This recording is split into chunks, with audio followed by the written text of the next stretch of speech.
Ah voilà, un petit paradis au Fagey.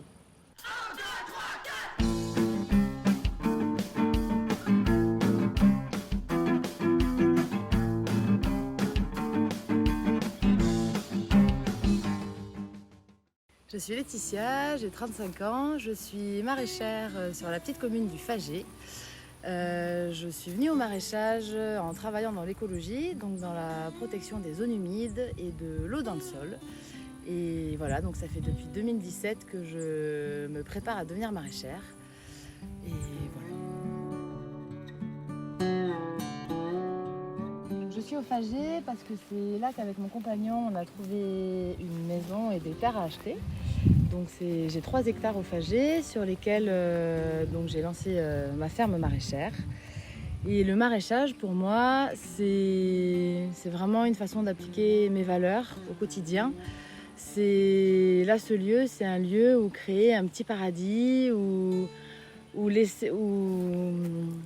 but du jeu, c'est qu'il y ait plein d'écosystèmes différents qui s'expriment, qu'il y ait des haies, des forêts, le ruisseau, les champs. Enfin voilà, un petit paradis au Fagey. Le sol, pour moi, c'est vraiment mon outil de travail principal. C'est mon capital sur la ferme. Il y a fort longtemps, c'était juste un truc sur lequel on marchait. Et puis à force d'étudier, d'être en lien avec Rhizobium, le réseau sol, le Pecnolab, de moi travailler le sol au quotidien. Aujourd'hui, pour moi, c'est juste un écosystème incroyable. C'est quelque chose de très complexe. Et c'est vraiment un outil qu'il faut, enfin un outil, c'est vraiment un milieu avec tous ses habitants qu'il faut bichonner et avec lequel il faut apprendre à travailler.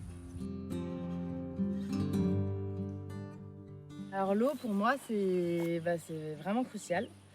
J'en avais peut-être pas, j'en avais pas autant conscience avant d'être paysanne. Mais moi là si j'ai pas d'eau, j'ai pas de légumes.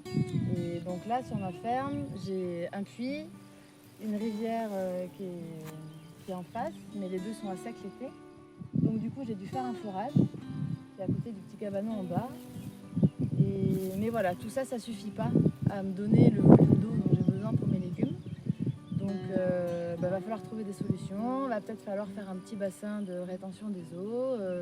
Et puis après, moi je vais surtout travailler à ce que mon sol garde l'eau en y mettant le plus possible de matière organique pour en améliorer la structure, pour créer de la porosité et en paillant, en faisant des couverts. Le but c'est vraiment d'arriver à garder l'eau sur le site et à récupérer toutes les eaux qui sont ici, les eaux de toiture, les eaux des serres, les eaux de lavage de légumes, parce que c'est vraiment un enjeu crucial.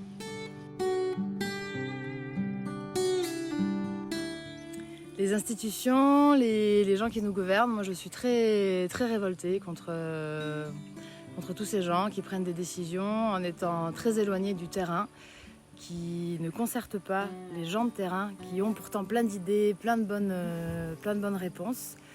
J'ai été vraiment très, très énervée par la Convention citoyenne et surtout par ce qui a été fait de leur travail. C'est des gens qui ont fait un travail fantastique et sur lequel on s'assoit complètement. Et moi, alors que c'est vraiment un bon moyen de réfléchir en collectif avec des gens qui ont plein d'expériences de terrain, qui ont sûrement des expériences et plein de choses à apporter.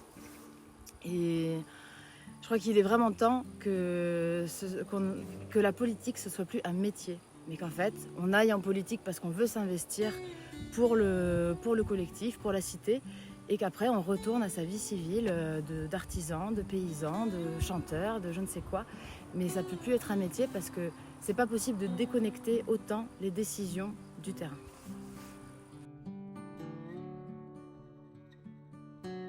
Le changement climatique, moi c'est quelque chose qui me fait très peur. On voit bien qu'il y a des sécheresses de plus en plus prononcées, des périodes d'inondation, des pluies assez violentes, la grêle, enfin que tout est plus fort, plus intense. Et on n'a pas vraiment d'emprise là-dessus. J'ai l'impression qu'on n'en prend pas vraiment la mesure, c'est quelque chose de lointain dont on nous parle depuis longtemps. Et comme on n'a pas vraiment d'emprise dessus, on ne sait pas trop quoi faire. Moi, ça a joué aussi sur le fait que je m'installe en maraîchage, parce que j'ai l'impression qu'à mon échelle, j'essaye d'agir, de travailler, moi, sur mes petits 3 hectares, sur mon sol, d'essayer de garder l'eau le plus possible, d'essayer peut-être de travailler sur des variétés qui vont être plus tolérantes aux sécheresses, aux inondations. Enfin voilà, de faire ça à mon échelle face à ce gros enjeu qui est le changement climatique.